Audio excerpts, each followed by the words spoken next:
Hey there everyone, what's up? It is Alex here from VG247.com, and you know me, I am many things on this website, but one of the things I definitely am is the resident Pokemon nerd. And so I'm here to talk to you today about Pokemon Legends Arceus. I've got 5 things I think you should know about it, and these 5 things are, 1, I think why you should be excited about it, but 2, also why this might be the riskiest game the Pokemon Company has ever made.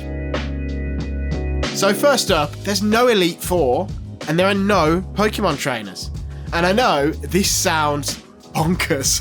It does, because these things are key, especially trainers, to the franchise up to this point. But yeah, Game Freak has explicitly stated that Legends Arceus is a tale from a long time ago. It's set a very long time before the rest of the series, and so it's before a lot of the ideas of what Pokemon are within the Pokemon world even exist. There's certainly no Pokemon League or gym system or anything like that. In this world, the lives of the Pokemon and humans are still quite separate. They haven't yet joined together into that synergy you've seen in the other games.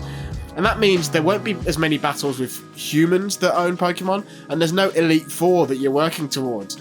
The whole structure of the game is going to be way different because of that. It's going to be more open, and actually it'll probably have more in common with Pokemon Snap than it does with, like, even the earliest games, even with Pokemon Red and Blue. And that's a risky gamble, but it's one we're hoping that will play off, and it's certainly really interesting. Point 2, this is Pokemon's first sort of open world design game, or at least it sort of is. And the footage we've seen makes it pretty damn clear, right? Pokemon Legends Arceus has taken quite a bit of inspiration from The Legend of Zelda Breath of the Wild, as have a million other games. But it isn't fully open world, so don't go in expecting it to be exactly like Zelda. So Game Freak has confirmed that you'll operate at a Jubilife village, which acts as your base, and from there you'll spread out into the rest of the world and undertake various research missions and explore to fill out your Pokedex. So you'll go out and explore different biomes of wilderness and stuff like that, and then you'll head back to Jubilife to log what you've discovered. And that is basically the core loop of the game. You'll be repeating that. You'll be going out, gathering research, coming back to your base at the city. So the game isn't really fully open world. In fact, in some ways, when I describe it like that out loud, it reminds me a bit of Monster Hunter. But obviously it's going to open up as you become a more adept researcher and scientist, and you'll be able to access a wider range of areas and tackle them in a non-linear order, but perhaps not straight away as you first boot the game up.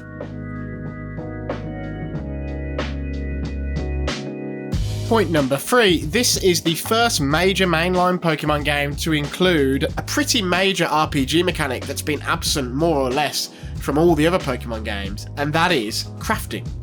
So there have been some crafting style mechanics in some other games. You have been able to combine some items in a very rudimentary way, but it's clear that this game is a far more traditional implementation of the idea, as you get in a lot of other RPGs.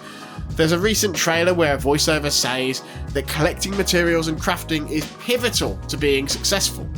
And we even see a crafting bench. So it seems you are going to be finding items and creating things, and it seems likely the things that you create will be able to be used to coax or subdue or help you to catch Pokemon in order to fill in your database. Now, I wonder exactly what it is you're going to be making. Like, for instance, we know in this ancient world that Pokeballs aren't some mass-produced thing. They're made out of wood. So I'll be curious if we're making our own Pokeballs, or if we're, like, getting a bit Monster Hunter and actually cutting bits off Pokemon to craft with. I don't think that's probably going to happen. But it'll be really interesting nonetheless, and it's great to see Pokemon getting in-depth on some more serious RPG mechanics. Point number 4, and this is a big one, battles have been overhauled and revamped. And so, obviously, when you look at them, they do look fairly similar to, as has been the case in all Pokemon games, right from the Game Boy up to Sword and Shield on the Switch. But there's big differences here that are really going to make Legends Arceus stand apart. So when you actually go into battle, the core thing is that there's styles that you're working with. So you can choose between strong or agile styles. So the strong style will sort of make you more powerful, but you'll be slower, and the agile style will make you more speedy, but less strong. And so that is going to be a key thing, deciding exactly what sort of stance or style you're going to be in battle. Now, depending on your stats, you may also want to move against enemy Pokemon multiple times in a turn as well. That, again, is not something that has been common. In fact, it's started to feel more like some of the battle systems we've seen in games like Final Fantasy. It suggests that there's going to be more strategy and even more involved battles, and that's something that, the core Pokemon fanbase are excited for, but also there's concerns because they have a whole competitive thing that's based around the games as they are. But it'll be interesting nonetheless to see exactly where this goes. Point 5. You're probably going to be coming face to face with the god of Pokemon. And so just to give you a bit of an explanation, Legends Arceus takes place hundreds of years before all of the other Pokemon games. It is set way in the past of this universe. Now, if you're not familiar with the lore of Pokemon Diamond and Pearl, which is set in the same region as this game, but hundreds of years later, Arceus is basically God in the Pokemon world. It created and shaped the world and everything and all the Pokemon in it, and it's actually called the Original One. Although I know a lot of people would say that's, Pikachu or whatever, but no, in the actual lore, it's Arceus. Now, God is a Pokemon. God is a normal type Pokemon. Not the most exciting things, but it does know some really powerful moves.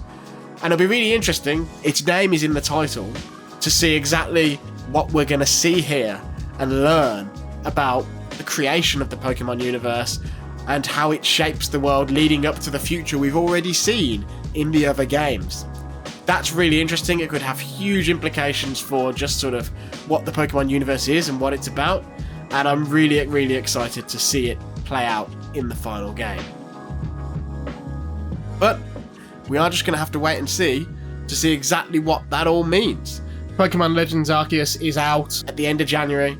It's exciting, it's different, and I think especially for people who perhaps felt like Sword and Shield didn't do enough, or people who felt let down by the very simple, bare bones remakes that we got of Pokemon Diamond and Pearl, this is the game that you've been waiting for. For some people who perhaps got bored of the series years ago, this might be the game they've been waiting for since the Game Boy Advance era, and that is really, really exciting. Can't wait to review it. Stick with us, we'll obviously have all that and more on the channel. Until next time everyone, see ya.